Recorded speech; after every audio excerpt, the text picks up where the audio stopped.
Du 3 au 6 novembre, c'était la semaine du handicap à Dax, une semaine de culture accessible à tous les handicaps avec expositions, conférences ou encore spectacles.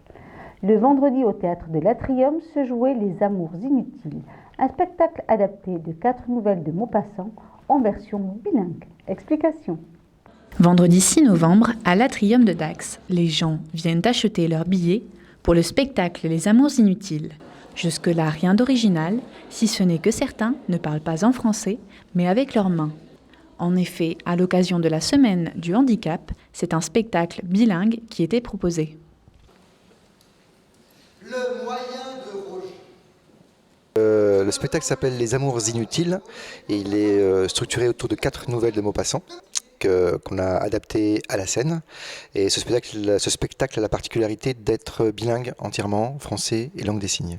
Parce qu'il y a beaucoup de spectacles en langue des signes, bilingues ou pas, qui parlent de la surdité. Et c'est tout à fait naturel à l'époque, enfin là où on en est.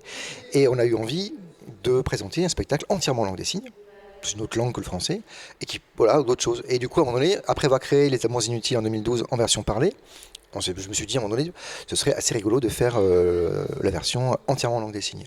Et quitte à faire la version entièrement en langue des signes, une fois qu'on l'a faite, faisons la version bilingue, puisque des vrais spectacles bilingues avec que des comédiens, sans qu'il y ait une traduction d'une langue vers l'autre, ça n'existe quasiment pas.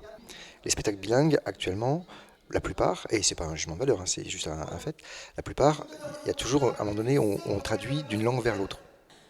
Là, l'intérêt de ce spectacle-là, et je crois que c'est quasiment le premier en France comme ça, c'est que tout le long du spectacle, on a juste 2 cultures qui se rencontrent, et 2 langues qui sont en parallèle, et au même endroit. Le moyen de Roger, le lit 29, l'inutile beauté et la serre, 4 histoires, 4 destins, joués par 6 comédiens, certains sourds, d'autres non, mais avec tous en commun beaucoup d'humour. Et c'est extrêmement facile en fait de mélanger les couples, d'avoir un comédien sourd, un comédien entendant, et de mélanger les couples, et d'avoir en fait 2 endroits à regarder et où entendre. Et ces choses se passent très très bien. Et du coup ça crée autre chose. C'est-à-dire que la rencontre de ces 2 choses-là, ces 2 spectacles-là, de ces 2 univers-là, de ces 2 cultures-là, on est vraiment sur du 1 + 1 égale vraiment 2,5 en fait. Il y a une chose en plus. Et d'ailleurs, on prend beaucoup plus de plaisir à jouer la version à 6 que la version à 3. On s'ennuie maintenant à 3. Il nous manque autre chose en fait. Parce que ce qui est fantastique avec cette langue-là, c'est qu'elle est extrêmement expressive. Elle éclaire du coup, en cueillant ce texte-là, par un autre endroit. Et on entend les mots.